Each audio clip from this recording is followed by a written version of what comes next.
Test of, अच्छा double salt का example सारे हो गए थे, ठीक है। तो लवेश बाबू हमने स्टार्ट किया इनऑर्गेनिक, कल एक लेक्चर हुआ है कोऑर्डिनेशन स्टार्ट किया है, तो उसमें जो है वो डबल सोल्ट क्या होता है, एडिशन कंपाउंड क्या होता है, इसके बारे में इनको इन्फॉर्मेशन दी है, ठीक है।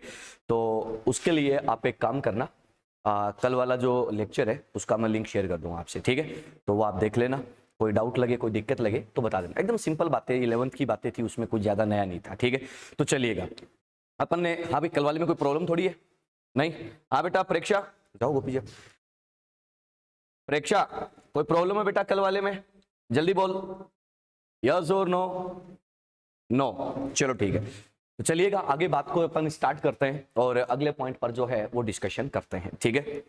ध्यान से सुनना, अपन आज बात करने वाले हैं किसकी, तो अपन कह रहे हैं कि सर कॉम्प्लेक्स कंपाउंड, किसका डिस्कशन करेंगे, कॉम्प्लेक्स कंपाउंड।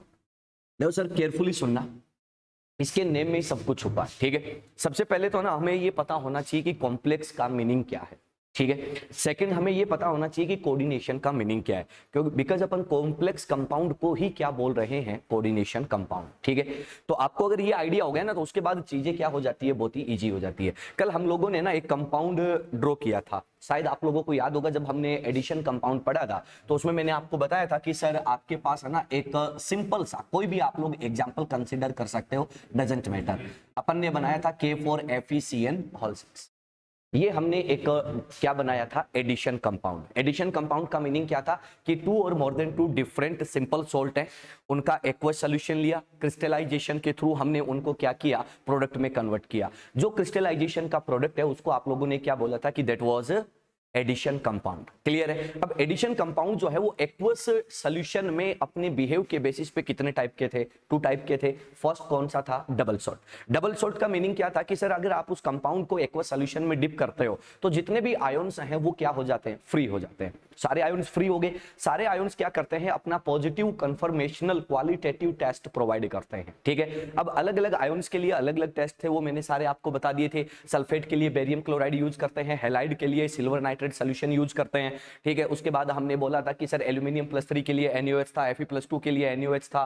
तो ये सारी चीजें मैंने आपके कल के लेक्चर में बता दी, ठीक है। अब उसके बाद हमने कहा था कि कंपाउंड कौन सा है, तो हमने कहा कि ये एडिशन कंपाउंड है। इस एडिशन कंपाउंड को आप क्या करो, एक्वस सॉल्यूशन में डिप करो, कर दिया, ठीक है। अब एक्वस सॉल्यूशन में डिप करोगे ना भाई, ये क्या हो गया, रुक गया, 1 मिनट होल्ड करना भाई। रुकने के बाद है ना शक्ल ऐसी आती है, मतलब ऐसा पोज बनता है पूछो मत। दिख रहा है क्या तुम्हें, देखना सुगला सा पोज बनता है ना।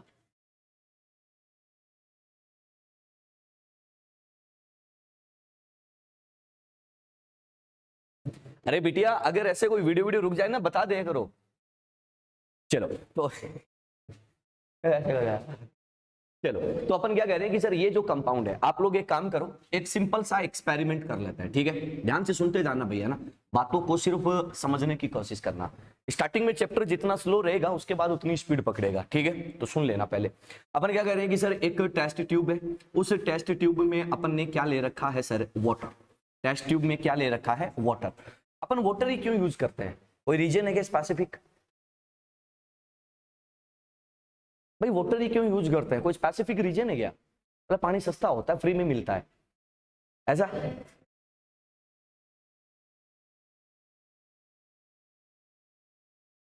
वाटर ही क्यों यूज करते हैं, अपन बार बार है ना सॉल्वेंट लेते हैं तो अपन वाटर ही यूज करते हैं, हाँ बेटा वाटर न्यूट्रल होता है, ठीक है।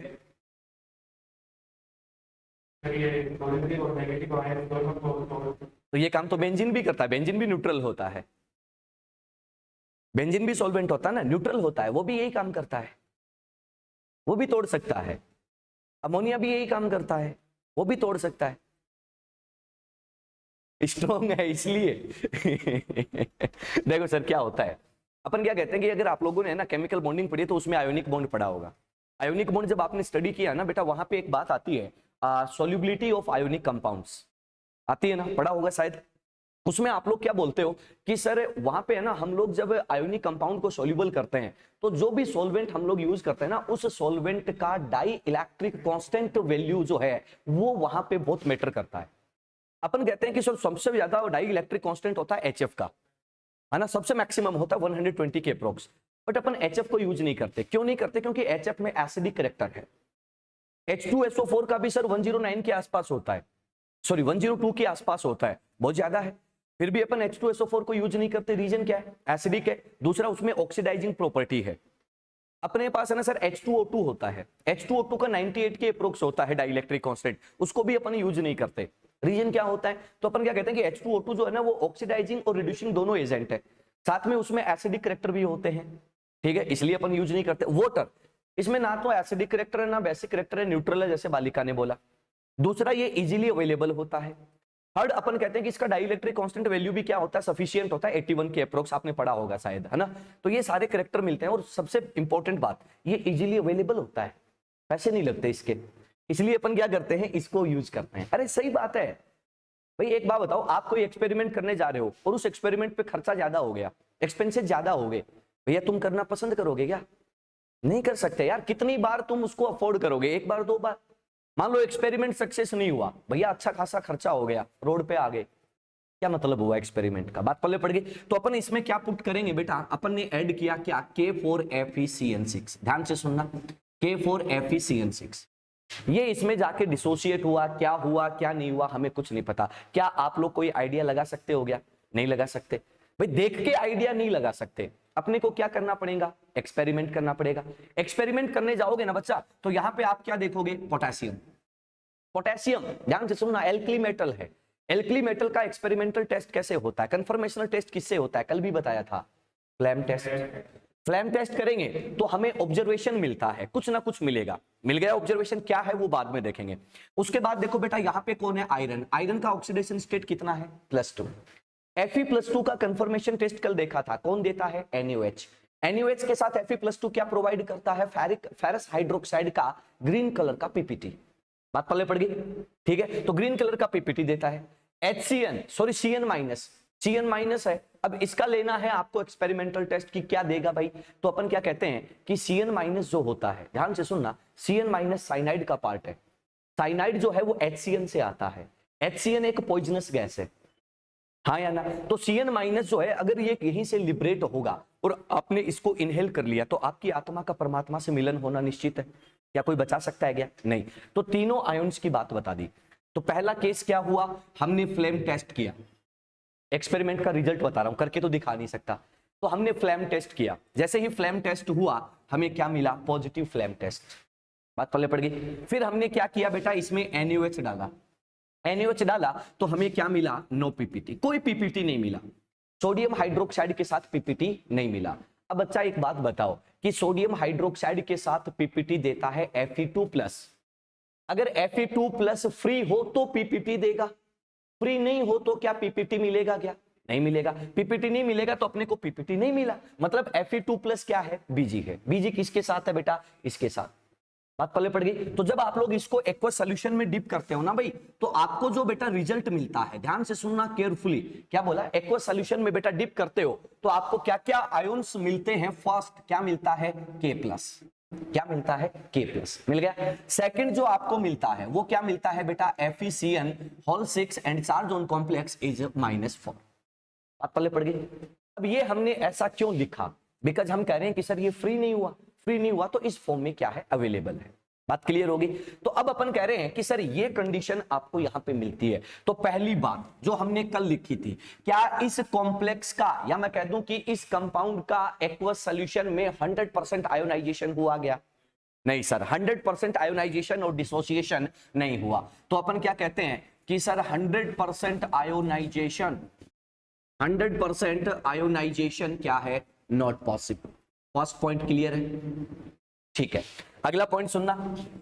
अपन कह रहे हैं कि सर सारे आयंस की बात चल रही है, all ions doesn't gives positive qualitative test. Positive qualitative test. बात पहले पड़ेगी, क्लियर है? सिंपल पॉइंट है। चलो अगला पॉइंट। एक बात बताओ कि सर ये जो कंपाउंड है, इस कंपाउंड में अगर एक्वा सोल्यूशन बना लिया तो क्या Fe+2 फ्री हुआ गया? नहीं हुआ। क्या Fe+2 जो है वो अपनी आइडेंटिटी को मेंटेन रख रहा है या लूज कर दी?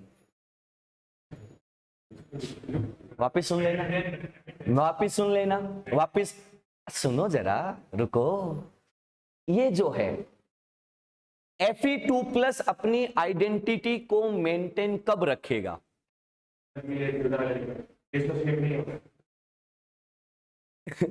चलो दूसरी बात सुनना। अपन कह रहे हैं कि Fe2+ अपनी आइडेंटिटी लूज कब करेगा?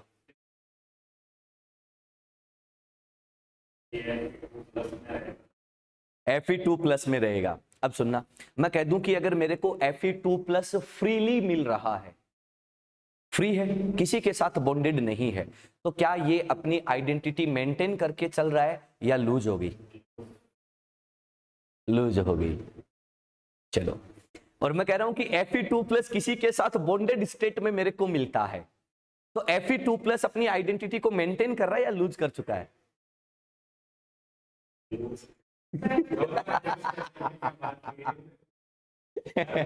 अबे मूर्खो, बोलो दोनों में से एक तो सही है यार, है ना? चलो एक बात सुनो, ध्यान से सुनना। एक है हाइड्रोजन, एक है ऑक्सीजन, दोनों को कंबाइन कर दो, क्या मिला? वाटर। ये बोलो कि वाटर में हाइड्रोजन और ऑक्सीजन का आइडेंटिटी है क्या? नहीं है, लूज कर चुके हैं, हाँ या ना? अब देखो सर, वाटर को हीट कर दो, एक्सट्रीम टेम्परेचर पे हीट कर दो, दोनों सेपरेट हो गए, हाइड्रोजन अलग ऑक्सीजन अलग। अब बोलो क्या हाइड्रोजन और ऑक्सीजन का आइडेंटिटी हुआ गया? Yes sir. क्या अब वाटर का आइडेंटिटी है क्या? नहीं है। अब बात पल्ले पड़ गई क्या? तो अब एक बात बताओ कि Fe2+ इस कॉम्प्लेक्स में बॉन्डेड है, बॉन्डेड है, तो क्या Fe2+ का आइडेंटिटी बचा गया? नहीं सर, आइडेंटिटी लूज कर चुका। अब ये एक नई आइडेंटिटी ले चुका है, वो क्या है? ये कॉम्प्लेक्स। बात पल्ले पड़ गई? तो जो फ्रीली अवेलेबल होगा वो अपनी आइडेंटिटी को मेंटेन रखेगा, जो बॉन्डेड हो गया वो आइडेंटिटी को क्या कर देगा? लूज कर देगा। बोलो बात पल्ले पड़ गई? तो चलिएगा, अब ये बताओ कि यहां पर इस कॉम्प्लेक्स में आयोन्स जो हैं वो अपनी आइडेंटिटी को मेंटेन कर रहे हैं या लूज कर चुके हैं? आयोन्स अपनी आइडेंटिटी लूज कर चुके हैं। बात पल्ले पड़ गई? ठीक है, तो अपन क्या बोलेंगे कि सर ध्यान से सुनना, मोस्ट ऑफ आयोन्स, ध्यान से सुनना भाई, most of ions loses their identity in aqueous solution। बोलो बात क्लियर होगी? मोस्ट ऑफ आयन, सबकी बात नहीं करे अपन, कह रहे हैं मोस्ट ऑफ, ठीक है? सबकी तो बात कर ही नहीं सकते, ये अपनी आइडेंटिटी को मेंटेन करके चल रहा है, बट ये दोनों अपनी आइडेंटिटी लूज कर चुके हैं, तो अपन ने क्या वर्ड यूज कर लिया? Most of ion. आप चाहो तो बोल दो सम आयन्स, कोई इश्यू नहीं है उसमें, ठीक है? इतनी बात क्लियर है? चलो अगली बात सुनो। सर एक बात बताओ कि ये जो कंपाउंड है, क्या इसका एग्जिस्टेंस सॉलिड स्टेट में है क्या? यस। क्या ये एक्वस सॉल्यूशन में भी एग्जिस्ट कर रहा है क्या? यस। बात क्लियर होगी? पर अब सुनो, डबल सोल्ट जो है क्या वो सॉलिड स्टेट में एग्जिस्ट कर रहा था क्या? यस। बट एक्वस सॉल्यूशन में वो अपनी आइडेंटिटी, खुद की आइडेंटिटी, सोल्ट की आइडेंटिटी क्या हो गई थी? लूज हो गई थी, बट आयोन्स की आइडेंटिटी क्या हो गई थी? डेवलप हो गई थी। Is that clear? तो चलो भैया अपन अगले पॉइंट पर चलते हैं। तो अपन क्या कहते हैं, ध्यान से सुनना, कि salt maintain its identity, salt maintain its identity in solid state, and can exist कहां पे? तो अपन क्या कह रहे हैं कि इन एक्वस सॉल्यूशन। अब तुम्हारे दिमाग में क्वेश्चन आना चाहिए कि मास्टर ने क्यों बोला कैन एग्जिस्ट? ये तो ऑलवेज होना चाहिए ना, बट अपन आगे जाके बेटा इसका जब क्लासिफिकेशन पढ़ेंगे ना तो कुछ इम्परफेक्ट भी आएंगे जो क्या हो जाते हैं बेटा, ब्रेक हो जाते हैं, ठीक है? तो अपन क्या कह रहे हैं कि सर वहां पर अपन क्या बोल देंगे, कैन एग्जिस्ट, हो सकता है, जरूरी नहीं है कि ऑलवेज होगा। बात पल्ले पड़ गई ना? सिंपल है। ये कहानी किसकी होती है बेटा? तो अपन क्या कह रहे हैं कि सर हमारे कॉम्प्लेक्स कंपाउंड की कहानी होती है। बोलो सिंपल है क्या? तो सुनना ध्यान से मेरी बात को, वापिस से रिपीट कर रहा हूं। कॉम्प्लेक्स कंपाउंड जो होता है उसमें इंडिविजुअल आयन अपनी आइडेंटिटी लूज कर देता है, पॉजिटिव कंफर्मेशनल क्वालिटेटिव टेस्ट नहीं देता, सोल्ट अपनी आइडेंटिटी को मेंटेन रखता है। बात क्लियर होगी? सॉलिड में भी और एक्वस सॉल्यूशन में भी। सिंपल है ना? चलो अब देखना, मैं यहां पर ये क्वेश्चन करता हूं कि सर नंबर ऑफ आयोन्स, कितने आयोन्स यहां पे मिल रहे हैं? How many? 4k+ और 1 क्या है, ये कॉम्प्लेक्स। तो बेटा कितने हो गए नंबर ऑफ आयंस? 5। क्लियर है? Next question is types of ions. Types of ions कितने हैं बेटा? 2। टाइप का मतलब क्या हो गया? Monovalent cation and tetravalent anion. Is that clear? ये होता है मेरे बच्चों कॉम्प्लेक्स। बात क्लियर है? अब देखो सर, हमने ना इसको वर्ड यूज करा कॉम्प्लेक्स, क्यों यूज किया? तो ध्यान से सुनना कि जो भी आयन अपनी आइडेंटिटी को लूज करेगा, ध्यान से सुनना, देखो टर्मिनोलॉजी का ही खेल और कुछ भी नहीं है, ठीक है? वर्डिंग ही है और कुछ भी नहीं है। अपन क्या कह रहे हैं कि सर जो आयन अपनी आइडेंटिटी को लूज करेगा वो क्या होगा? कंबाइंड स्टेट में मिलेगा, और उनको कलेक्टिवली हम क्या करते हैं? स्क्वायर ब्रैकेट में रखते हैं। स्क्वायर ब्रैकेट में रखते हैं तो इसको बोला जाता है कॉम्प्लेक्स आयन। क्या बोलते हैं? Complex ion. इसीलिए कंपाउंड का नाम क्या होता है? Complex compound. पहली बात क्लियर है? तो कॉम्प्लेक्स कंपाउंड क्यों बोला, ये पता चल गया। क्यों बोला? कि जो आयन आइडेंटिटी लूज करेगा वो कलेक्टिवली स्क्वायर ब्रैकेट में लिखा जाएगा। अब अपन इसको ना अगर अलग लिख देंगे ना, मतलब ये आइडेंटिटी खो चुका है, गड़बड़ हो जाएगी। तो अपन क्या कह रहे हैं कि भैया इसको पूरे को मेंटेन रखने के लिए क्या कह रहे हैं? ऐसा लिख रहे हैं। बात पल्ले पड़ गई, ताकि हम लोग इजीली देखते ही उसको आइडेंटिफाई कर पाए, जज कर पाए कि ये किस में आ रहा है। कल हमने डबल शॉट जितने भी लिखे थे ना, हमने डायरेक्ट लिखा था, कहीं भी हमने कोई ब्रैकेट ब्रैकेट कुछ यूज नहीं किया, डॉट लगाया चिपका दिया, डॉट लगाया चिपका दिया। लेकिन आज हम क्या कर रहे हैं सर? स्क्वायर ब्रैकेट यूज कर रहे हैं, ताकि एक क्लियरिफिकेशन आ जाए कि भाई ये है क्या। बात क्लियर है सबको? तो चलिएगा अब नोट कीजिएगा। प्रेक्षा बिटिया क्लियर है? प्रेक्षा बेटू क्लियर है सारी बात?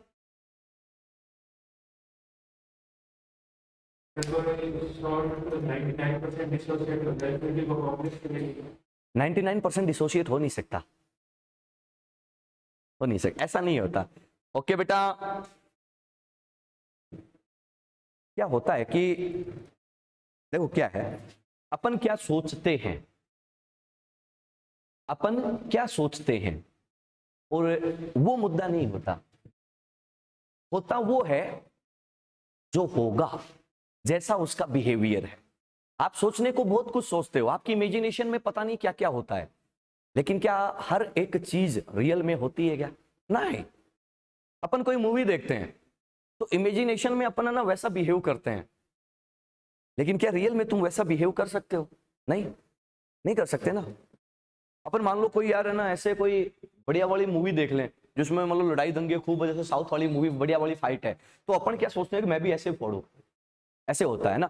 अपन देखते हैं कि यार है ना कोई मतलब ऐसे है ना कोई गाड़ी ऐसे भयंकर वाली ड्राइव कर रहा है, ठीक है, कोई बाइक बहुत ऐसे अजीबोगरीब तरीके से चला रहा है, तो अपन भी सोचते हैं कि मैं भी ऐसे करूं। करके देखो क्या होता है। नहीं, क्या वो मूवीज हैं।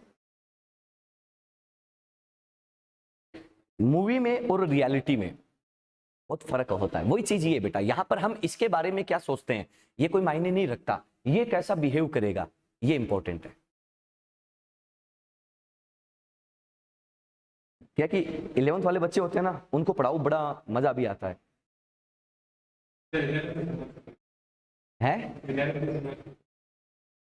मतलब मेरे को 5 लेक्चर हो गए, मैं क्वांटम नंबर कंप्लीट नहीं कर पाया 11th में।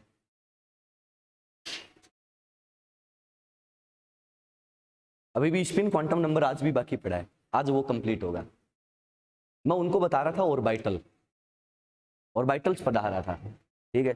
तो एक बच्चा क्वेश्चन करता है, मतलब वो बच्चा वाकई अच्छा है वैसे, वो अभी 10th में है इस साल, 9th के एग्जाम्स दिए हैं उसने, 9th से प्रमोट होकर 10th में आया, लेकिन वो 11th पढ़ रहा है, 10th वो कंप्लीट कर चुका है ना।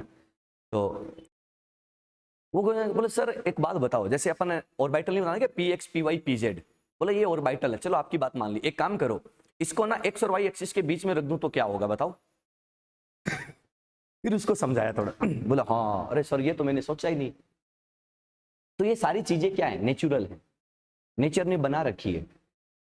अपन नेचुरल चीजों पे अपने रूल्स अप्लाई कर रहे हैं। बात पल्ले पड़ गई? और नेचुरल चीजों पे अपन रूल्स अप्लाई करते हैं तो जरूरी नहीं कि सारे रूल्स जो हैं वो क्या हो, अपने माने जाएं। सारे रूल्स जो हैं वो अपने अप्लाई हो। बात पल्ले पड़ गई? चलो तो आगे बढ़े, फिर चलेंगे आगे। चलो अगले पॉइंट पर चलते हैं।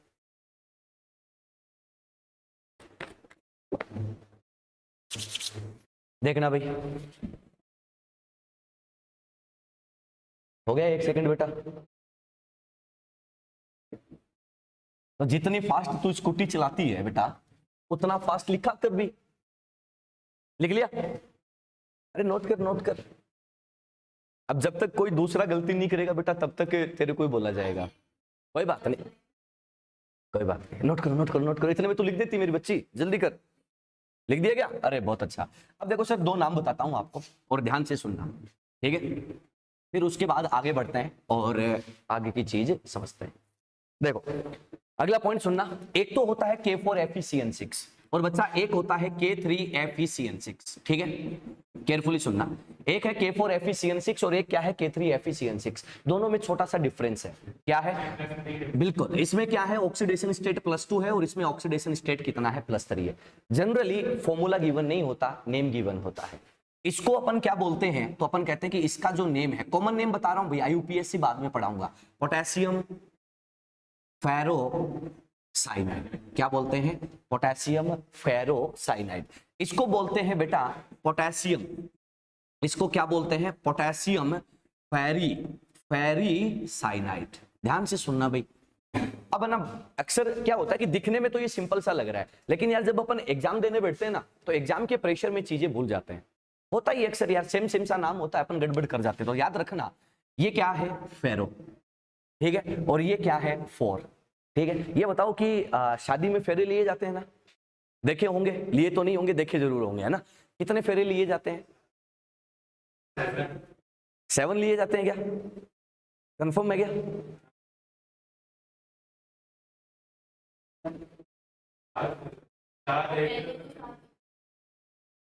हाँ बेटा, पंडित जी है ना तू? पंडित जी है ना तू? शर्मा है ना? तेरे को पता होना चाहिए बे। चलो अपन क्या कह रहे हैं, ध्यान से सुनना। देखो बोलने को बोला जाता है 7 फेरे, कि 7 फेरे 7 जन्मों का बंधन, ये वो पता नहीं क्या क्या बोला जाता है ना। अपन क्या कहते हैं, एक्चुअल में लिए कितने जाते हैं? 4 ही लिए जाते हैं। 3 जो है वो स्पेयर रखे जाते हैं कि अगर दोनों में से किसी को कुछ हो गया तो अगली बार लिए जा सके। अरे ठीक है, 3 स्पेयर रखे जाते हैं अगली बार के लिए, ठीक है? अब तुम बोलोगे कि यार अगली बार भी कुछ हो गया तो फिर कुछ भी करो भाई, जब 2 नहीं टिक रहे तो तीसरा कहां टिकेगा? बात पल्ले पड़ गई। तो अपन क्या कह रहे हैं कि याद रखने के लिए क्या है, फेरे कितने होते हैं? 4। याद रह जाएगा, सिंपल है ना, आराम से याद कर लोगे, ठीक है? नाम याद रखने का तरीका और कुछ भी नहीं है ना, चीजों को लिंक हो जाता है, थोड़ा सा याद रह जाता है। ये कहानी किसकी है? इसकी। फटाफट से दोनों नेम मार्क करो और फिर आगे बढ़ते हैं, फिर आगे बढ़ते हैं। भाई सबसे इंपॉर्टेंट है ना बेटा, यहाँ पे है ना, ज्यादा तो नहीं लेकिन 10-12 नेम है ना बेटा, आपको याद रखने पड़ेंगे। 10-12 नेम आपको याद रखने पड़ेंगे। क्यों रखने पड़ेंगे? क्योंकि यार है ना, एग्जाम में डायरेक्ट नेम आता है, वो डायरेक्ट नेम आता है, कुछ भी नहीं कर सकते आप उसका। जैसे जैसे अपन आगे बढ़ते जाएंगे मैं आपको बताते चलूंगा कि बेटा क्या होता है, कैसे होता है, क्यों होता है। अरे सब हो जाएगा, टेंशन मत लो, कोई ज्यादा मुश्किल काम नहीं होता, देखना। चले, हो गया? चलो अब अपन चलते हैं अगले पॉइंट पर। देखो भैया, डबल सॉल्ट क्या होता है ये बता दिया, कॉम्प्लेक्स क्या होता है ये बता दिया, दोनों वैरायटी बता चुका हूं। चैप्टर का नेम है coordination compound and complex compound. तो कॉम्प्लेक्स वर्ड का मीनिंग भी आ चुका है, अब बचा हुआ कोऑर्डिनेशन। कोऑर्डिनेशन का मीनिंग क्या होगा और वो कहां से रिलेट करके लाएंगे वो देखना भाई। तो चलिएगा अगले टॉपिक पर चलते हैं। Next topic is representation. तो हेडिंग लगा लो बच्चा, क्या है? Representation. Representation of complex compound. अभी भी मैं ना सिर्फ कॉम्प्लेक्स वर्ड ही यूज कर रहा हूं। क्यों कर रहा हूं? बिकॉज अभी तक मैंने कोऑर्डिनेशन कंपाउंड क्या होता है इस चीज को एक्सप्लेन नहीं किया है, और जब तक अपन इसको एक्सप्लेन नहीं करेंगे ना तब तक अपन कॉम्प्लेक्स वर्ड यूज करेंगे। जैसे ही वो एक्सप्लेनेशन आ जाएगा उसके बाद अपन क्या करेंगे, कोऑर्डिनेशन वर्ड यूज करना स्टार्ट कर देंगे। क्लियर? अब सुनो बेटा, कोई भी एक एग्जांपल ले लेते हैं। आपने बोला कि सर K4FeCN6, ये ले लेते हैं, ठीक है? अब इसमें ध्यान से सुनना, इसमें ना बहुत सारी चीजें होती हैं। फर्स्ट थिंग, आप लोग जब इसको एक्वस सॉल्यूशन में डिप करते हो तो ये प्रोवाइड करता है 4K plus aqueous and FeCN6 minus 4, ये हमें प्रोवाइड करता है। अब देखो सर, ये और ये दोनों आयोन्स है ना, एक बात बताओ कि आयोन्स के बिटवीन कौन सा फोर्स ऑफ अट्रैक्शन अप्लाई होता है? आयोन्स के बिटवीन कौन सा फोर्स ऑफ अट्रैक्शन होता है? अल्ले ओ भाई, पॉजिटिव चार्ज और नेगेटिव चार्ज के बीच में कौन सा फोर्स लगता है? Electrostatic force. सही बात है, इलेक्ट्रोस्टैटिक फोर्स है तो उसको हम लोग यहाँ पे नेम क्या देते हैं, आयोनिक बॉन्ड। इट मींस इन दोनों के बीच में क्या होगा, आयोनिक बॉन्ड। ज्यादा बात करने की जरूरत ही नहीं पड़ेगी। अब आते हैं इस पर, ये जो आपको कॉम्प्लेक्स दिख रहा है ना, इस कॉम्प्लेक्स की बात करता हूं। कॉम्प्लेक्स में देखो आप एक चीज ऑब्जर्व कर रहे हो कि यहां पर ये कौन है, मेटल है ना। ये मेटल का ऑक्सीडेशन स्टेट मेरे बच्चे कितना है, +2, करेक्ट है। अब देखो ये डी ब्लॉक का मेटल है, करेक्ट है। डी ब्लॉक के मेटल के पास वैकेंट डी ऑर्बिटल्स क्या होंगे, प्रेजेंट होंगे। ये जो Cn- है, मैं इस Cn- की बात करूं तो Cn- पर क्या लोन पेयर प्रेजेंट है क्या, यस सर। तो ये जो Cn- जो है वो अपना लोन पेयर क्या करता है, इसके साथ शेयर करता है। ध्यान से सुनना, ये लोन पेयर प्रोवाइड कर रहा है और बच्चा ये क्या कर रहा है, वैकेंट ऑर्बिटल जो है वो वैकेंट ऑर्बिटल प्रोवाइड कर रहा है। क्लियर। अब एक बात बताओ कि अगर Cn- अपना लोन पेयर इसको प्रोवाइड करेगा तो यहां पर जो बॉन्ड फॉर्म होगा वो किस नेचर का होगा, कोऑर्डिनेट का। क्लियर है क्या। और कोऑर्डिनेट बॉन्ड है तो अपन क्या कहते हैं कि इक्वल शेयरिंग का रिजल्ट है या अनइक्वल शेयरिंग का, अनइक्वल शेयरिंग का। अब सुन लो, अपन क्या कह रहे हैं कि सर यहां पर ये जो आप लोगों का मेटल आयन है और ये जो कंपाउंड है, इन दोनों के बीच में कौन सा बॉन्ड बन रहा है, कोऑर्डिनेट बॉन्ड बन रहा है। इसीलिए इस कंपाउंड का नेम क्या होता है, कोऑर्डिनेशन कंपाउंड। बात पल्ले पड़ गई। क्या बोला, ये जो कॉम्प्लेक्स है, इस कॉम्प्लेक्स में कोऑर्डिनेट बॉन्ड प्रेजेंट होता है, सो दैट अपन इसको क्या बोल देते हैं, कॉम्प्लेक्स कंपाउंड। सिंपल है ना, सॉरी कोऑर्डिनेट कंपाउंड। अब देखो सर, ये Cn- ने इसको डोनेट किया। अब आ जाओ 1 by 1 हम एक एक चीज को एक्सप्लेन करना स्टार्ट करते हैं। ये रहा सर आपका K4FeCN6। सुनते जाना बच्चों, एक एक चीज देखते हैं। ये जो बाहर आयन होता है, ये जो बाहर आयन होता है, जो आयोनाइज होता है, इसको आप लोग नेम देते हो क्या, काउंटर आयन। क्या नेम देते हो, काउंटर आयन। बात क्लियर है, सिंपल वर्ड है ना। क्या बोला, जो भी आयोनाइज होगा उसको क्या बोल देंगे, काउंटर आयन। क्लियर। दूसरा, अपन कहते हैं कि ये जो काउंटर आयन जहां प्रेजेंट होता है वो आयोनाइज होता है, इसलिए इसका जो नेम होता है वो क्या होता है, आयोनाइजेशन स्फीयर। क्या होता है, आयोनाइजेशन स्फीयर। सिंपल। चलो अगली बात करते हैं बेटा। ये जो इस स्क्वायर ब्रैकेट के अंदर होता है, स्क्वायर ब्रैकेट के अंदर होता है, इसमें कौन सा बॉन्ड प्रेजेंट है, कोऑर्डिनेट बॉन्ड प्रेजेंट है। तो आप लोग इसको नेम क्या देते हो, तो अपन क्या कहते हैं कि कोऑर्डिनेशन, क्या बोलते हैं, कोऑर्डिनेशन स्फीयर। क्या बोल देते हैं, कोऑर्डिनेशन स्फीयर। बात पल्ले पड़ गई, सिंपल है। चलो कोऑर्डिनेशन स्फीयर में ये जो मेटल होता है, ये जो मेटल होता है ना बच्चा, इस मेटल को अपन क्या बोलते हैं कि ये क्या है, सेंट्रल मेटल आयन। क्या है, सेंट्रल मेटल आयन। हम लोग हर जगह इसको शॉर्ट फॉर्म लेके चलेंगे, दैट वाज CMI। करेक्ट है। अब देखो सर, ये जो CMI है ये क्या कर रहा है, लोन पेयर एक्सेप्ट कर रहा है। एक बात बताओ कि लोन पेयर एक्सेप्टर के लिए क्या वर्ड आता है, लुईस एसिड या लुईस बेस। नाम सुना है ना, ये क्या वर्ड आता है, लुईस एसिड। तो अपन क्या कहते हैं कि ये जो CMI होता है ये लोन पेयर एक्सेप्टर है। इट मींस आप लोग इसको क्या बोल सकते हो, लुईस एसिड। सिंपल है क्या। अपन बोलेंगे लुईस एसिड का मतलब क्या होता है, तो अपन कहते हैं कि it is act as a lone pair acceptor. Correct है। चलो, ये जो लोन पेयर डोनर होता ना भाई, ये जो लोन पेयर डोनर है, लोन पेयर डोनेट करने वाला होता है लेविस बेस। क्लियर है। तो अपन बोलते हैं कि इसके लिए ना यहां पर एक स्पेसिफिक वर्ड यूज किया जाता है, वो कौन है, लिगेंड। क्लियर है। लिगेंड कौन है, तो आपने बोला कि लिगेंड है लोन पेयर डोनर, और लोन पेयर डोनर जो होता है उसके लिए टर्म यूज होता है लेविस बेस या लुईस बेस, जो भी आप लोग बोलना चाहो। बात पल्ले पड़ गई, क्लियर है क्या, सिंपल है। अब एक बात बताओ, ये एसिड ये बेस, एसिड और बेस के मिलने से क्या बनता है, सॉल्ट। इट मींस ये जो है ना एक्चुअल में है क्या, एक सॉल्ट का एग्जांपल है। बात पल्ले पड़ गई, कोई दिक्कत आएगी क्या, नहीं सर। काउंटर आयन क्या है, आयोनाइजेशन स्फीयर में जो होता है, जो आयोनाइज होता है, that was counter ion. Clear है। CMI कौन है, तो अपन कह रहे हैं कि जो वैकेंट ऑर्बिटल प्रोवाइड करता है और लोन पेयर को गेन करता है, दैट वाज CMI। लिगेंड कौन है, जो लोन पेयर डोनेट करता है, जो लेविस बेस की तरह एक्ट करता है, वो कौन है, आपका लिगेंड है।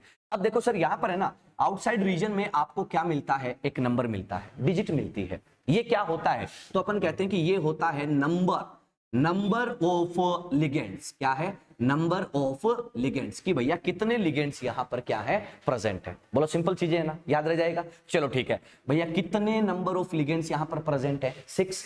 तो 6 है ना बच्चा, तो ये क्या करेगा, यहां पे अपन क्या बोल देंगे कि भैया 6 लोन पेयर क्या कर लेगा, गेन कर लेगा। क्या कर लेगा, 6 लोन पेयर जो है वो गेन कर लेगा। अब लोन पेयर गेन करेगा तो आपने क्या बोला कि हमारे पास ऐसा केस जो है वो बन जाता है और इस पर चार्ज कितना डेवलप हो जाता है, -4। करेक्ट है। कैसे आया, ये ऑलरेडी हमने लिखा हुआ है, ये +2 में है, ये सारे के सारे क्या है, माइनस है, तो ऑलरेडी यहां पर चार्ज कितना आ जाएगा, -4। क्लियर है। और यहां पर क्या प्रेजेंट होते हैं, 4k प्लस जो है वो प्रेजेंट होते हैं, और इन दोनों के बीच में जो इंटरेक्शन होता है वो इंटरेक्शन कौन सा है, आयोनिक। तो इस चीज को भी हम मार्क कर देते हैं कि कोऑर्डिनेशन स्फीयर और आयोनाइजेशन स्फीयर के बिटवीन जो बॉन्ड बनेगा वो कौन सा बनेगा बेटा, तो अपन क्या बोल देंगे कि आयोनिक बॉन्ड। सर ये आप लोगों का कौन है, तो आपने कहा कि सर ये लिगेंड है, लिगेंड है, या फिर आप लोग क्या वर्ड यूज कर सकते हो, ये क्या है, लेविस बेस है। क्लियर। और सर ये आप लोगों का कौन है, तो आपने कहा कि सर ये जो है वो CMI है। इन दोनों के बीच में ये जो बॉन्ड बना है ये बॉन्ड कौन सा है, तो आप लोग क्या बोलते हो, कोऑर्डिनेट बॉन्ड, या फिर इसको एक और वर्ड बोलते हैं, याद आ रहा है क्या, डेटिव बॉन्ड, याद आ गया ना, डेटिव बॉन्ड। इन दोनों के बिटवीन कोऑर्डिनेट बॉन्ड बन रहा है, इसीलिए हम लोग इसका नाम क्या दे देते हैं, कोऑर्डिनेशन कंपाउंड। अब देखो सर ध्यान से सुनना बात को, जब भी कोऑर्डिनेशन कंपाउंड बनेगा, जब भी कॉम्प्लेक्स कंपाउंड बनेगा, तो लेविस एसिड बेस इंटरेक्शन जो है वो ऑलवेज प्रेजेंट होगा। बोलो बात क्लियर है क्या, क्यों सर ऐसा काम होगा ही होगा, होगा तो अपन क्या बोलेंगे, always Lewis acid base interaction क्या होगा, प्रेजेंट होगा। बोलो कंडीशन क्लियर है। अब नोट करो, Fe के पास इतने वैकेंट ऑर्बिटल नहीं है। चलो बहुत बढ़िया बेटा। चल एक बात बता कि Fe का कॉन्फ़िगरेशन क्या होता है। हाँ D3D6 4s2, सही बात है। Fe2+ बन गया तो 4s के 2 इलेक्ट्रॉन निकल गए गया। अब क्या बचा, ऑर्गन 3D6 4s0 4p0, सही है क्या। डी में कितने इलेक्ट्रॉन है, 6, ऑर्बिटल कितने हैं, 5। जो अनपेयर्ड है ना वो पेयर अप हो सकते हैं, वैकेंट ऑर्बिटल मिलेगा, अंदर वाला डी खाली होगा, एस खाली, पी खाली, आराम से लेगा। बात क्लियर होगी, ठीक है। सिंपल है एकदम, सिंपल सिंपल चीजें हैं, बिल्कुल भी ऐसे मुश्किल काम नहीं है।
प्रेक्षा बिटिया जैसे ही कंप्लीट हो जाए ना बता देना।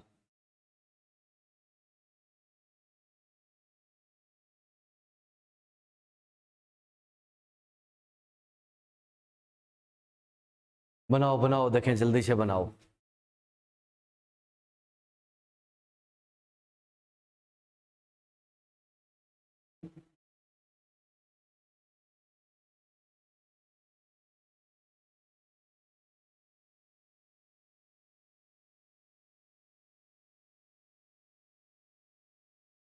हो गया क्लियर, चले आगे। चलो चलो भैया नेक्स्ट पॉइंट पे चलते हैं। ये तो बात हुई बेटा किसकी, अपन ने कहा कि सर आप लोगों का जो कॉम्प्लेक्स है उसको रिप्रेजेंट कैसे करना, ठीक है, सिंपल है। तो चलो आ जाओ, अब यहाँ पे जो है एक आप छोटा सा पॉइंट मार्क करेंगे। बेटू हो गया क्या प्रेक्षा, जल्दी बोल। बिटिया सो गई क्या? हो गया सर, ओके। तो चलिएगा एक छोटा सा पॉइंट लिखिएगा, लिखो लिखो। Lewis acid base interaction, Lewis acid base interaction is always present, is always present in a complex compound formation. Lewis acid base interaction is always present in a complex compound formation, in complex compound formation, complex compound formation. Clear है, एकदम simple एकदम normal सी condition है, ठीक है। अब देखो sir बात ये आती है कि सीएमआई, जो सीएमआई है उस सीएमआई का मीनिंग क्या है। तो अपन क्या कहते हैं कि जो सीएमआई होता है वो सीएमआई जो है वो कॉम्प्लेक्स का क्या है, सेंटर है। वो कॉम्प्लेक्स का क्या है, सेंटर है। और क्या करता है, लेविस एसिड की तरह एक्ट करता है और लोन पेयर को एक्सेप्ट करता है। Clear condition. तो चलिएगा नेक्स्ट हेडिंग लगाइएगा, CMI, central metal ion, CMI लिखिएगा। देखो सीएमआई हेडिंग लगाओ सीएमआई और इसमें लिखिएगा CMI is centre, is centre of complex, is centre of complex, is centre of complex and act as Lewis acid, and act as Lewis acid. ठीक है, simple है। Lewis acid का मतलब समझ जाओगे ना, कोई दिक्कत नहीं आएगी। चलो ठीक है। अब अपन बात करते हैं कि सर प्रॉपर्टीज ऑफ सीएमआई, ध्यान से सुनना सर, प्रॉपर्टीज ऑफ सीएमआई। बच्चा आपकी जो सीएमआई है, इस सीएमआई में क्या क्या प्रॉपर्टीज होनी चाहिए, ठीक है, ये जवाब आप खुद दोगे। नंबर 1 देखो सर, सीएमआई जो है वो क्या कर रहा है, लोन पेयर एक्सेप्ट कर रहा है। बच्चा एक बात बताओ कि लोन पेयर जो है, मान लो कि ये कोई लिगेंड है, ये लोन पेयर लेके आ रहा है, ये सीएमआई है, ये लोन पेयर लेना चाहता है, तो ये तो देना चाहता है। अगर इसका मूड नहीं हुआ लोन पेयर लेने का, मतलब बात ये होगी कि मास्टर तुम्हें पढ़ाना चाहता लेकिन तुम्हारा मूड नहीं हो पढ़ने का, तो क्या तुम पढ़ पाओगे क्या, या मास्टर तुम्हें पढ़ा पाएगा क्या? नहीं सर। जबरदस्ती बिठा के तुम्हें पढ़ा भी देगा तो क्या होगा, तुम्हें कुछ नहीं समझ में आएगा, हाँ या ना। तो अपन क्या कहते हैं कि तुम पढ़ना चाहते हो, मास्टर पढ़ाना चाहता है, तब जाकर क्या होगा, परफेक्ट क्लास होगी, हाँ या ना। अब तुम पढ़ना चाहते हो, मास्टर पढ़ाना नहीं चाहता, मास्टर आके वो बाजा ठीक है नोट कर लो, है ना, तो तुम भी नहीं पढ़ पाओगे। तो भैया अपन क्या कह रहे हैं कि बॉन्ड बनने के लिए लिगेंड और सीएमआई दोनों ही क्या होने चाहिए, इंटरेस्टेड होने चाहिए। सही बात है। तो अपन क्या कह रहे हैं कि हम बात कर रहे हैं सिर्फ सीएमआई की। ये बोलो भैया सीएमआई लोन पेयर कब लेगा, जब कमिंग लिगेंड के लोन पेयर पर क्या लगाए, अट्रैक्शन। अट्रैक्शन कब लगाएगा, जब इस सीएमआई का जेड इफेक्टिव ज्यादा होना चाहिए या कम होना चाहिए, ज्यादा। जेड इफेक्टिव का मीनिंग क्या होता है, इफेक्टिव न्यूक्लियर चार्ज का मीनिंग क्या होता है। तो अपन क्या कहते हैं कि sir attraction of nucleus, attraction of nucleus on electrons, यही होता है ना। तो अपन क्या कह रहे हैं कि पहला पॉइंट क्या होना चाहिए, तो अपन क्या कहते हैं कि सर हायर जेड इफेक्टिव या हाई जेड इफेक्टिव। पहला पॉइंट क्लियर है, सिंपल है। पॉइंट नंबर 2, बच्चा एक बात बताओ, मैं आपसे ये कह दूं कि सर हाई जेड इफेक्टिव तो ठीक है, ये बताओ कि आपका सीएमआई जो है वो क्या है, डी ब्लॉक का मेटल है। डी ब्लॉक का मेटल जो होता है या मेटल जो होता है उस पर चार्ज हमेशा कैसा आता है, मोस्ट प्रोबेबल पॉजिटिव चार्ज। अगर बेटा पॉजिटिव चार्ज इंक्रीज करता जाएगा तो वो अट्रैक्शन क्या लगाएगा, ज्यादा। यस और नो। तो अपन क्या बोलते हैं कि सर मोर पॉजिटिव चार्ज क्या होना चाहिए, मोर पॉजिटिव चार्ज, क्या होना चाहिए, मोर पॉजिटिव चार्ज। बोलो बात क्लियर है। चलो एक बात बताओ, तीसरा पॉइंट तुम बता दो सर, सीएमआई का साइज जो है वो स्मॉल होना चाहिए या लार्ज होना चाहिए? क्यों? सीएमआई का साइज जो है वो स्मॉल होना चाहिए या लार्ज होना चाहिए? स्मॉल होना चाहिए। क्यों भाई? स्मॉल होगा तो जेड इफेक्टिव ज्यादा होगा। दूसरी बात एक और आपने सुनी होगी कि सर बॉन्ड जो होता है, बॉन्ड जो होता है उसकी बॉन्ड लेंथ हम देखते हैं, अगर बड़े बड़े एटम हुए तो बॉन्ड लेंथ क्या होगी, ज्यादा। तो बॉन्ड स्ट्रॉन्ग होएगा या वीक होएगा? वीक होएगा। अगर एटम का साइज छोटा है, स्मॉल है, तो बॉन्ड क्या बनेगा, बॉन्ड लेंथ क्या बनेगी, कम। तो बॉन्ड स्ट्रेंथ क्या होगी, ज्यादा। तो अच्छा मैं ये कह दूंगा कि साइज जो है वो कैसा होना चाहिए, स्मॉल साइज। करेक्ट है क्या? पॉइंट नंबर 4 मोस्ट इंपॉर्टेंट क्या है वो सुनना। अपन कह रहे हैं कि सर एक बात बताओ कि लोन पेयर को एक्सेप्ट करने के लिए क्या चाहिए, वैकेंट ऑर्बिटल। वैकेंट ऑर्बिटल जो हैं वो लोअर एनर्जी वाले चाहिए या हायर एनर्जी वाले, ये सोच के बता दो। इतने में मैं 2 चाय की चुस्की ले लेता हूं। सोच समझ के बोल बावड़ा। लोअर एनर्जी और हायर एनर्जी कौन से ऑर्बिटल रिक्वायर्ड है? मैं पढ़ा नहीं रहा हूं, मैं सिखा रहा हूं तुम्हें। सोच के बताओ, जब तक तुम्हारी थिंकिंग डेवलप नहीं होगी ना तो एग्जाम कैसे दोगे यार। लोअर क्यों बेटा? रीजन, कारण? तो अट्रैक्शन ज्यादा होगा। अरे एक बात बताओ, ध्यान से सुनना। आप लोग जब घर पे होते हो तो फादर या दादू जो भी होते हैं, मदर जो भी हैं, उनके आप कंट्रोल में रहते हो, तो तुम कुछ गड़बड़ नहीं करते। तुम्हें पता है कि अगर ये गड़बड़ करेंगे पेल दिए जाएंगे। होता कि नहीं होता?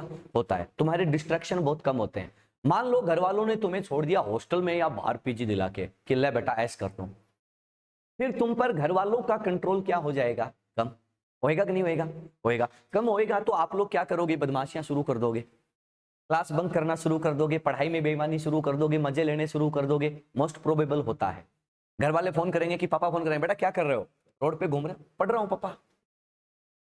होता कि नहीं होता? मेरे को बता रहे हो क्या? ठीक है, होता कि नहीं होता? तो अपन क्या करें कि अगर आप न्यूक्लियस से डिस्टेंस पे हो तो न्यूक्लियस का कंट्रोल क्या होता है, लेस। तो अट्रैक्शन क्या है, कम। तो बॉन्ड क्या है, वीक है।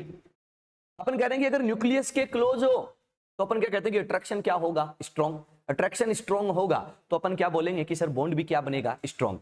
अब न्यूक्लियस के क्लोज होते हैं तो सिस्टम की एनर्जी क्या होती है, कम। क्यों? तुम घर पे होते हो तो क्या फटफटाहट करते हो क्या? नहीं करते, बिल्कुल नहीं करते। लेकिन घर से बाहर निकलने के बाद तुम्हारी फटफटाहट चालू हो जाती है। होता कि नहीं होता? होता है। अरे होता है, बिल्कुल होता है। मेरे को तो कैसे बताओगे तुम, है ना। बात पहले पड़ गई। तो अपन क्या कहते हैं कि vacant orbitals, vacant D orbitals of कैसी एनर्जी, लोअर एनर्जी। बोलो बात क्लियर है क्या? सिंपल है, आसान है। तो चलो बनाओ, फटाफट बनाओ।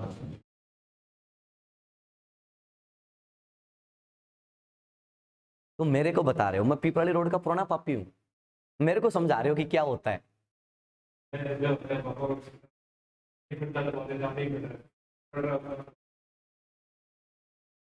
अभी आप 12th में आए हो, थोड़े दिन रुक जाओ, ठीक है।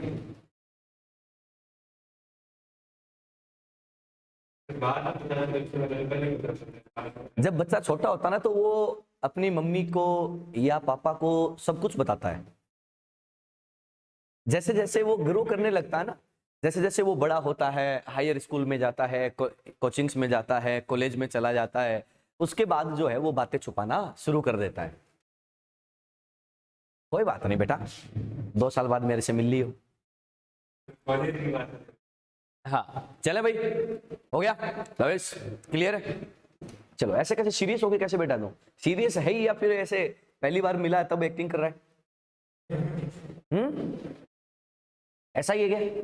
चलो समझ में तो आ रहा है क्या क्या चल रहा है? चलो ठीक है, अभी चले आगे। ये बात किसकी होगी बेटा, आपके सीएमआई। ये आपके सीएमआई का खेल क्या हो चुका है, खत्म। अब देखो सर, यहां पर अपन थोड़ा सा और आगे बढ़ते हैं, अगले पॉइंट पर चलते हैं, ध्यान से सुनना। अपन यहां पर आना अब 2-3 वर्ड को और डिफाइन करेंगे, ठीक है। उसमें सीएमआई से रिलेटेड ही है, एक बहुत ही प्यारा सा वर्ड आएगा, क्या आएगा, कोऑर्डिनेशन नंबर। ध्यान से सुनना बेटा, कोऑर्डिनेशन नंबर। इस कोऑर्डिनेशन नंबर को बेटा अपन क्या लिख के चलेंगे, सीएम, कोऑर्डिनेशन नंबर। क्योंकि सर बहुत बार लिखने में आएगा तो हमें क्या होना चाहिए, शॉर्ट फॉर्म में यूज करनी पड़ेगी। अब सुनो, कोऑर्डिनेशन नंबर का मतलब क्या होता है, कोऑर्डिनेशन बॉन्ड, बात पल्ले पड़ गई। कोऑर्डिनेशन बॉन्ड का मतलब क्या होता है, एक लोन पेयर।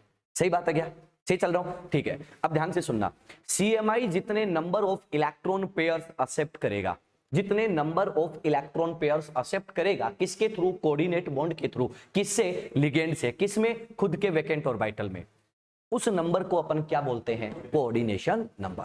बोलो बात क्लियर है, पॉइंट लिखिएगा, लिखो, number of electron pairs, number of electron pair oblique lone pair, oblique lone pair, number of electron pairs accepted by CMI, accepted by CMI from the field orbitals, from the field orbitals of ligand through coordinate bond, through coordinate bond, through coordinate bond is called coordination number of CMI. It's called coordination number of CMI. Correct है, वापिस बोलो, मैं भूल गया मैंने क्या बोला था। Number of electron pairs oblique lone pairs accepted by CMI from the field orbitals of ligand through coordinate bond is called coordination number of CMI. Clear है, सिंपल सा डेफिनेशन है। चलो अब देखना बेटा, अब ना सर इतना डेफिनेशन में लिखाता नहीं हूं, लेकिन तुम कक्षा 12 के स्टूडेंट हो, तुम्हें बोर्ड में भी लिखने की जरूरत पड़ने वाली है, ठीक है, इसलिए थोड़ा सा ध्यान रखना। अब सुनो सर, अब तुम बोलोगे यार कि हमें क्या पता चलेगा कि कौन कितने लेना पसंद करेगा, बात क्लियर है। तो अपन क्या करेंगे, इसके लिए आपको ज्यादा नहीं, 4-5 चीजें बताता हूं, वो याद रखना, ठीक है। सुनो, ध्यान से सुनना, +3, ध्यान से सुनना, +3 आयोन्स ऑफ 3D सीरीज। ध्यान से सुनना बेटा, क्या लिखा, +3 ions of 3D series. 3D series का मतलब समझ गया क्या, scandium, titanium, vanadium, chromium, manganese, iron, cobalt, nickel, copper, zinc. +3 ions of 3D series, बच्चा इनका कोऑर्डिनेशन नंबर कितना होता है, 6। मतलब 6 लोन पेयर्स जो हैं वो एक्सेप्ट करते हैं। इज दैट क्लियर, सिंपल है। चलो अपन बात करेंगे नेक्स्ट पॉइंट की, +2 ions of 3D series. 3D series जो है उसके जो +2 आयोन्स होते हैं उनका कोऑर्डिनेशन नंबर होता है 4/6। वो 4 भी एक्सेप्ट कर सकते हैं, वो 6 भी एक्सेप्ट कर सकते हैं, दोनों कंडीशन हो सकती है। फॉर एग्जांपल, जैसे एक मोस्ट कॉमन एग्जांपल चलता है, कौन सा बेटा, निकल +2। निकल +2 को जो है ना बेटू, आप लोग जो है वोटर दे दो एज ए लिगेंड, वोटर के पास लोन पेयर है। दूसरा आप लोग क्या दे दो बेटा, अमोनिया, इसके पास भी क्या है, लोन पेयर है। तो अपन कहते हैं कि इन दोनों के साथ अगर होगा तो अपन कहते हैं कि इसका कोऑर्डिनेशन नंबर कितना होगा, 6। बात पल्ले पड़ गई। अपन कह रहे हैं कि सर Cn- हो या Cl- हो, साइनाइड और क्लोराइड, तो बेटा यहां पे इसका जो कोऑर्डिनेशन नंबर आपको अवेलेबल होता है वो कितना होता है, 4। सिंपल है, याद रह जाएगा। आपको ज्यादा चीजें याद नहीं रखनी है, लिमिटेड चीजें ही याद रखनी है, उतना ही जितने से हमारे क्वेश्चन सोल्व हो जाएंगे। बात क्लियर, चलो आगे बढ़ते हैं, अगला पॉइंट सुनना। देखो सर, पैलेडियम +2 याद आ रहा है क्या, निकल के नीचे आता है। सर प्लैटिनम +2 निकल के नीचे आता है। सर उसके बाद Ag+3, Au+3, ये जो है ना इनका कोऑर्डिनेशन नंबर बेटा कितना होता है, 4। ये 4 लोन पेयर ये एक्सेप्ट कर सकते हैं, याद रह जाएगा। अगली बात सुनना बेटा, अपन कह रहे हैं कि प्लैटिनम +4, पैलेडियम +4 अगर जहां भी मिलते हैं बच्चा कोऑर्डिनेशन नंबर कितना मिलेगा, 6। बस इतने याद रह जाएंगे आराम से, इतने ही याद रखने हैं, ठीक है। चलो बनाओ बेटा, बनाओ फटाफट।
हो गया। चलिएगा अगले पॉइंट पर चलते हैं। ये तो बात किसकी हुई बेटा, इसकी, यानी कि कोऑर्डिनेशन नंबर ऑफ सीएमआई क्या होता है, इसके बारे में हमने एक छोटा सा आइडिया जो है वो ले लिया है।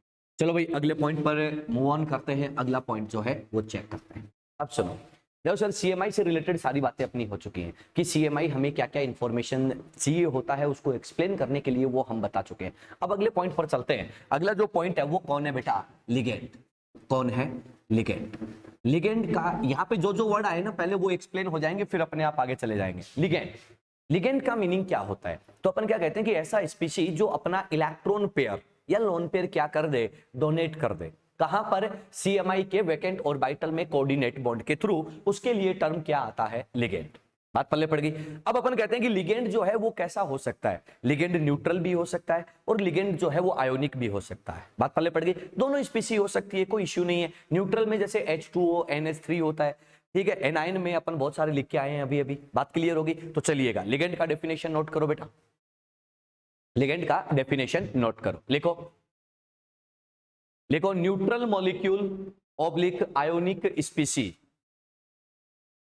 Neutral molecule oblique ionic स्पीसी, neutral molecule oblique ionic स्पीसी which can donate which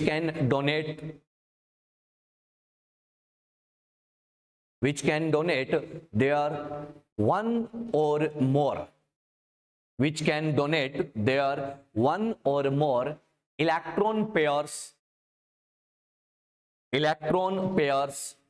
oblique lone pairs, electron pairs oblique lone pairs to the vacant orbital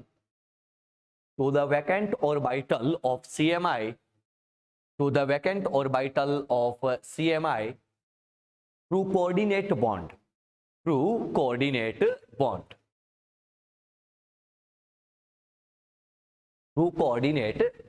is that clear? Simple है ना, एकदम से नॉर्मल सा डेफिनेशन है। चलो अब है ना एक और टर्म हमारे पास आता है, वो क्या होता है, ध्यान से सुनना, वो आपको कहीं नहीं मिलेगा, वो एनसीईआरटी में ही मिलता है बस। कोऑर्डिनेशन पॉलीहेड्रा या पॉलीहेड्रॉन, कोऑर्डिनेशन पॉलीहेड्रा, ये वर्ड मिलता है। इसका मीनिंग क्या होता है कि जो सीएमआई है और लिगेंड है, इन दोनों के बीच में क्या बना है, कोऑर्डिनेट बॉन्ड। कोऑर्डिनेट बॉन्ड जो है वो डायरेक्शनल बॉन्ड होता है। डायरेक्शनल बॉन्ड है तो वहां पर क्या प्रेजेंट होगा, आइसोमेरिज्म, यस और नो। तो अपन कहते हैं कि अगर आइसोमेरिज्म होगा, हाइब्रिडाइजेशन होगा, वीबीटी अप्लाई होगा, तो वो कोई ना कोई एक फिक्स ज्योमेट्री क्या करेगा, ऑब्टेन करेगा। बात पहले पड़ गई। सीएमआई का वो जो ज्योमेट्री है, कॉम्प्लेक्स का वो जो ज्योमेट्री है, उस ज्योमेट्री के लिए टर्म क्या आता है, कोऑर्डिनेशन पॉलीहेड्रा या कोऑर्डिनेशन पॉलीहेड्रॉन। बात पहले पड़ गई, ठीक है। अब तुम बोलोगे ज्योमेट्री का मतलब, जैसे लीनियर ज्योमेट्री, जैसे triangular planar geometry, tetrahedral, square planar, triangular, bipyramidal, hexagonal. बात पहले पड़ गई। ये जो ज्योमेट्री जो होती है इनकी बात चल रही है। चलिएगा हेडिंग लगाओ, कोऑर्डिनेशन पॉलीहेड्रा, कोऑर्डिनेशन पॉलीहेड्रा, और डेफिनेशन लिखो बेटा, लिखो, geometry of CMI, geometry of CMI, geometry of CMI is called, geometry of CMI is called coordination polyhedra, coordination polyhedra, coordination polyhedra. Clear, very simple. चलो आगे बढ़ते हैं अगले पॉइंट पर। अब सुनना, अब देखो सर, अब है ना हमारे पास जितने टर्मिनोलॉजी आने थे आ चुके। अब अपन बात करेंगे कि क्लासिफिकेशन ऑफ कॉम्प्लेक्सेज। आपके जो कॉम्प्लेक्स होते हैं उनका क्लासिफिकेशन क्या क्या होता है, किस बेसिस पे हम उनको क्लासिफाइड करते हैं और कितने वैरायटी हमारे पास अवेलेबल हो सकते हैं। तो चलिएगा नेक्स्ट हेडिंग लगाइएगा, क्लासिफिकेशन ऑफ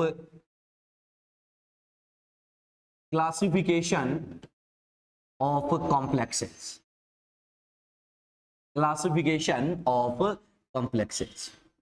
आपके जो कॉम्प्लेक्सेज हैं उन कॉम्प्लेक्सेज के क्लासिफिकेशन पर अपन क्या करते हैं, डिस्कशन करते हैं। ठीक है, अब सुनना ध्यान से सुनना बेटा। अब ना आप इनको अलग अलग कैटेगरी में ले सकते हो।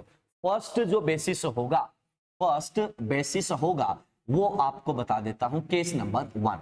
वो क्या है बेटा, तो अपन क्या बोलेंगे कि on the basis of ligands, on the basis of ligands. Ligand के बेसिस पे अपन क्या करेंगे, पहला क्लासिफिकेशन करेंगे। लिगेंड के बेसिस पे बेटा आपके कॉम्प्लेक्सेस दो टाइप के होते हैं।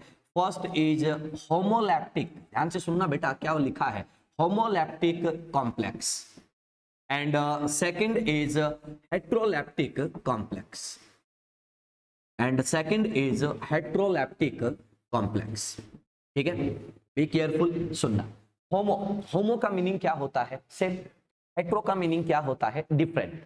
किसके बेसिस पे चल रहे हैं, लिगेंड के बेसिस पे। तो अपन क्या कहते हैं कि यहां पर क्या होते हैं, सेम लिगेंड प्रेजेंट होते हैं, यहां पर क्या होते हैं, डिफरेंट लिगेंड प्रेजेंट होते हैं। सिंपल हो गया। तो अपन क्या बोलेंगे कि बेटा यहां पर अपन कहते हैं कि only one type of ligands, one type ligands are present. Clear है। और यहां पर क्या होते हैं, तो अपन क्या कहते हैं कि sir different types of ligands are present. Clear है कंडीशन। अब आ जाओ, देखो सर एक ही टाइप के लिगेंड अगर प्रेजेंट है तो मैं एग्जांपल देता हूं आपको बहुत ही प्यारा सा। ये देखो sir CuNH3 whole 4 and counter ion is SO4। ये है, देख लो सर, ये लिगेंड है, ये लिगेंड का नंबर है, लिगेंड कौन है, NH3 है, सेम ही टाइप का है। तो इसका जो नेम होता है वो क्या होता है, होमोलैप्टिक। और इसका कॉमन नेम जो आप लोग यूज करोगे वो क्या होता है, स्वीजर सॉल्ट। क्या होता है, स्वीजर सॉल्ट। क्या बोला, स्वीजर सॉल्ट, टी साइलेंट है, बात पहले पड़ गई। चलो एक और ऐसा ही एग्जांपल होता है बेटा K3CONO2 होल 6। अब लिगेंड में ऐसे कैसे लिख रहा हूं ये आगे चल के बता दूंगा अगले लेक्चर में कि कौन कौन से लिगेंड्स आपके पास प्रेजेंट होते हैं। देखो NO2 लिगेंड है, एक ही टाइप का लिगेंड है, नंबर 6 है। इसका जो नेम होता है बेटा इसको बोला जाता है फिशर सॉल्ट। क्या बोला जाता है, फिशर सॉल्ट। ये दोनों नाम जेई में आए हुए हैं, ये दोनों नेम जेई में आए हुए हैं, Schweizer salt and Fischer salt. Fischer salt तो रिसेंटली आया हुआ है अभी। क्लियर है। चलो आ जाओ, इसकी बात करते हैं हेट्रोलैप्टिक की। हेट्रोलैप्टिक जो होता है वो क्या होता है, तो अपन कहते हैं कि डिफरेंट लिगेंड प्रेजेंट है। तो अपन एग्जांपल ले लेते हैं, कौन सा, Na2FeCN होल 5 एंड NO। ये दो लिगेंड क्या है, यहां पर प्रेजेंट है। ठीक है, इसका जो नेम होता है, नेम सुन लेना बेटा, सोडियम नाइट्रोप्रूसाइड। ध्यान से सुनना क्या लिखा है, सोडियम नाइट्रोप्रूसाइड। बात फलने पड़ गई, याद रह जाएगा। ठीक है, इसके बाद है ना आप लोग एक और एग्जांपल ले सकते हो, वो कौन सा है, FeH2O होल 5 NO SO4। ये भी आप लोग यूज कर सकते हो बेटा। इसको अपन बोलते हैं क्या, ब्राउन रिंग कॉम्प्लेक्स। ठीक है, ये सब चीजें है ना आगे जैसे जैसे अपन चलते जाएंगे सब चीजें एक एक करके आती जाएगी। बात पल्ले पड़ गई। तो ये होता है आपका homoleptic and heteroleptic. Is that clear, simple है। तो चलो नोट कर लो, आज का लेक्चर यहीं पर ओवर करते हैं। कल इसके आगे की बात स्टार्ट करते हैं कि और कौन कौन सी वैरायटीज आप लोगों के पास प्रेजेंट हो सकती है। ठीक है।